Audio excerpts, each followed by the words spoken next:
Guys बात करते हैं चंद्रशेखर लिमिट की। अब गाइस इंडिया हमारा पहले से ग्रेट था, आज भी ग्रेट है और कल भी ग्रेट रहेगा। अब क्यों ग्रेट है? क्योंकि इतने प्रतिभाशाली लोग हमारे देश में हुए। इनमें से एक व्यक्ति जिनका नाम था सुब्रमण्यम चंद्रशेखर। अब ये गाइस पानी के जहाज़ से 1930 में इंग्लैंड जा रहे थे।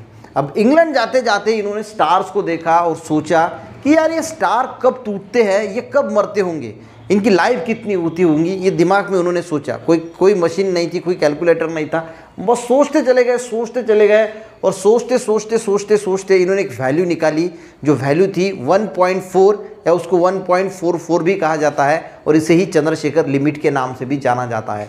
अब एक्चुअल में ये है क्या? अब देखिए, कोई भी तारा जो है वो टूटता है यानी ख़त्म होता है, उसकी लाइफ ख़त्म होती है, तो ये किस पे डिपेंड होता है? अगर गाइस कोई भी स्टार अगर है, इस बात को अच्छी तरीके से समझ लीजिए। ये बात उन्होंने 1930 में ये चंद्रशेखर लिमिट का इन्वेंशन किया था 1.44 और साइंटिस्ट लोगों को समझने के लिए इसको 50 साल लगे थे और उसके बाद 1983 में इस चीज़ के लिए सुब्रमण्यम चंद्रशेखर जी को नोबेल पारितोषिक फिजिक्स के लिए भी दिया गया था। अब देखिए ये क्या है एक्चुअल में। कोई भी स्टार है, अगर मान के चलो कि ये स्टार है, ये इस स्टार का मास अगर सूरज का जितना मास है उससे 1.44 गुना हो जाता है। अगर मान के चलो कि सूरज का मास 1 किलो है और दूसरा अगर कोई स्टार है, इसका मास अगर 1.44 किलो अगर हो जाता है या इससे कम होता है। अब चंद्रशेखर लिमिट क्या है कि अगर मान के चलो हमने क्या माना कि सूरज का वज़न जो है, मास जो है वो 1 किलो है और किसी दूसरे स्टार का वज़न 1.44 केजी या उससे थोड़ा कम होता है, तो ये जो स्टार है ये कन्वर्ट होगा वाइट डॉर्फ में, उसके बाद ब्लैक डॉर्फ में और ये ख़त्म हो जाएगा ब्लैक होल में। ठीक है, इसका ब्लैक होल हो जाएगा और ब्लैक होल में ये ख़त्म हो जाएगा। अगर उसका मास 1.44 सूरज के हिसाब से उन्होंने कैलकुलेट किया कि सूरज का जितना मास है, सूरज के मास से 1.44 उतना अगर है या फिर उससे कम है, तो उसका क्या होगा, उस स्टार का वो वाइट डॉर्फ में कन्वर्ट होगा, फिर ब्लैक डॉर्फ में कन्वर्ट होगा और फिर उसका ब्लैक होल जो बन जाएगा। अब ये वाइट डॉर्फ ब्लैक होल क्या है, इसका वीडियो मैंने चैनल पे बनाया है, वो देख लेना, आपका कंसेप्ट क्लियर हो जाएगा।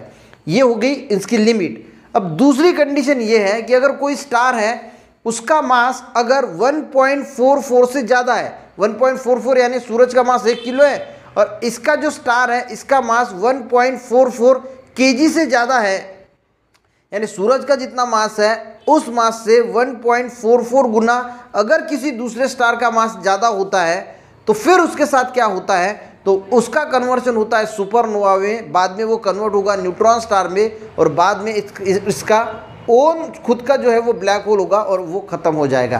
तो ये जो लिमिट है 1.44, इसको बोला जाता है चंद्रशेखर लिमिट। यानी अगर इससे कम अगर किसी स्टार का मास है तो उसके साथ क्या होगा, और इससे ज़्यादा अगर किसी स्टार का मास है तो उसके साथ क्या होगा, ये दो पॉसिबिलिटी इन्होंने बनाई और इसकी बीच की जो लिमिट थी 1.4 या 1.44 हम जिसको कहते हैं, उस लिमिट को हम बोलते हैं चंद्रशेखर लिमिट। और गाइस इसीलिए इनको जो है वो 1983 में मैंने जैसे कहा कि नोबेल पारितोषिक दिया गया। अब ये पूरा गाइस इन्होंने अपने पूरे जो लॉजिक था, ये जब पानी के जहाज़ से इंग्लैंड जा रहे थे तभी इन्होंने सोचते अपने दिमाग लगाया और ये लिमिट जो है वो इन्वेंट की। तो आप सोचिए कि कितने प्रतिभाशाली लोग हमारे देश में, हमारे भारत में हैं और इसीलिए हम प्राउड फील करते हैं कि ऐसे लोग हमारे भारत में जन्मे। और इसीलिए मैं कहता हूँ कि भारत कल भी महान था, आज भी महान है और कल भी महान रहेगा। इन्होंने एक और इन्वेंशन किया था, इन्होंने कहा था कि God is greatest invention of man. इंसान का सबसे बड़ा इन्वेंशन जो है वो भगवान है।